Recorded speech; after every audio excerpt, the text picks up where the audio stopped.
రవి గారు, thank you very much. ఇందాక గురురాజు గారు చెప్పినట్టు అబద్ధం ఆడి కొనిపించాల్సిన అవసరం లేని పరిస్థితి మనకి ఈరోజు ఉంది. ఒక నిజం చెప్పాలి, నిజం చెప్పి కొనిపించాలి. అబద్ధం ఎక్కడ ఆడాలంటే, నిన్న నాకు ఒక చిన్న ఇన్సిడెంట్ రియల్ ఇన్సిడెంట్ చెప్తాను. దాన్ని చూసుకుంటే అబద్ధం ఎక్కడ ఆడాలో అర్థమైంది. మా ఫ్రెండ్ ఒక ఆయన వచ్చాడు విజయవాడ నుంచి.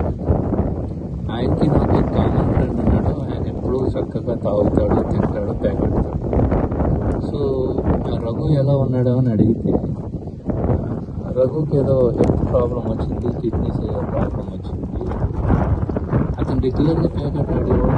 చాలా ఆస్తులుగా మొత్తం తగలేసేస్తే మరి అయ్యో ఇప్పుడు ఎట్లా అంటే, వాళ్ళ భార్య అంటే పెళ్ళైన కొత్తలో ఒక 20 years బ్యాక్ ఎప్పుడు ఇంట్లోంచి ఒక 5 లక్షలు వాళ్ళ పుట్టింట్లోంచి తీసుకుని వస్తే, అది విజయవాడలో ఎక్కడో ఒక ల్యాండ్ కొన్నాడు. ఒక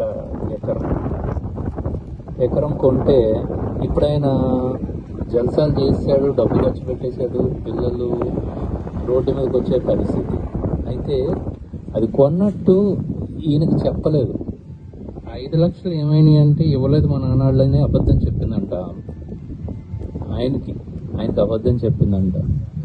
ఆ అబద్ధం ఏమైందంటే, ఇప్పుడు ఆ డాక్యుమెంట్ తీసి బయట పెడితే అది 40 కోట్లు.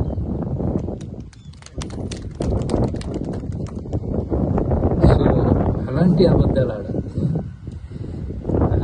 కొనాలి, దాచిపెట్టాలి, అదే పెరుగుద్ది. సంవత్సరాలుగా, 2 సంవత్సరాలుగా, 3 సంవత్సరాలుగా, మన టైం బాగుంటే 6 నెలలుగా అనేది.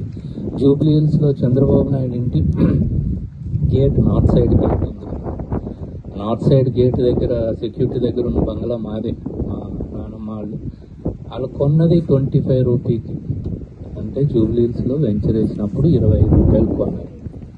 అండ్ మీ అందరికీ తెలిసే ఉండుంటుంది, మనం హైదరాబాద్ వచ్చిన కొత్తలో జూబ్లీ హిల్స్ అంటే ఏమో అది కొండ, లేకపోతే మనకు తెలిసి కూడా అయ్యప్ప సొసైటీ అంటే 10-15 20 సంవత్సరాల క్రితం కూడా అయ్యప్ప సొసైటీలో 3,000కి గజం దొరికింది.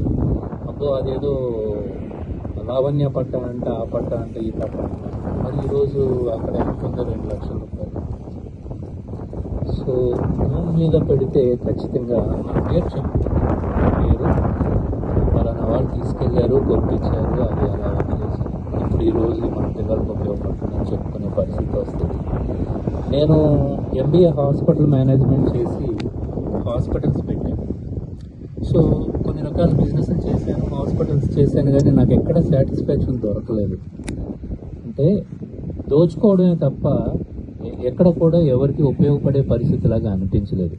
హాస్పిటల్లో ట్రీట్మెంట్ ఇవ్వచ్చు, లేకపోతే పేషెంట్ రిపేర్ చేయొచ్చు, కానీ మా డాక్టర్లు అంతా రిక్షావాడిని, కోటేశ్వరుడిని ఒకేలాగా ట్రీట్ చేసి రాగానే ముందు ఇంత లిస్ట్ రాసేస్తారు డయాగ్నోస్టిక్స్.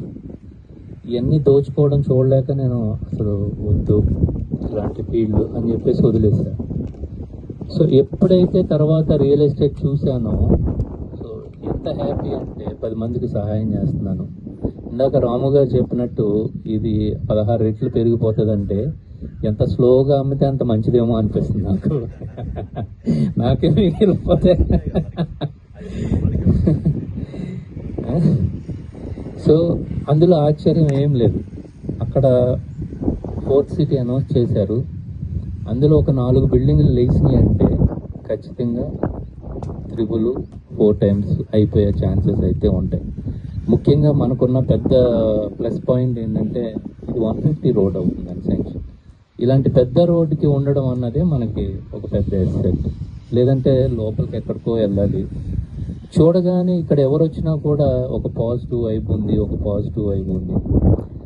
ఇప్పుడు బయట ఇంకా వెంచర్స్ వచ్చినప్పటికీ కూడా నేను వెళ్ళలేకపోతున్నాను. ఇక్కడే ఎక్స్టెన్షన్ బోర్డు అంత ఉంది, ఇదే తీసుకోవచ్చు కదా, ఇదే ఇక్కడే చూసుకోవచ్చు కదా అనే ఇదిలో ఉంది. ఖచ్చితంగా పృథ్వీ గారు లాంటి వాళ్ళు మాతో ఉన్నంతసేపు ఇంకా ఎక్కువ తీసుకోవడానికి ట్రై చేస్తాం. ఇంకా మా పేరు పలానా వాళ్ళు చెప్పుకునేటట్టుగా బతకాలనేదే మా కోరిక. Thank you. All the best.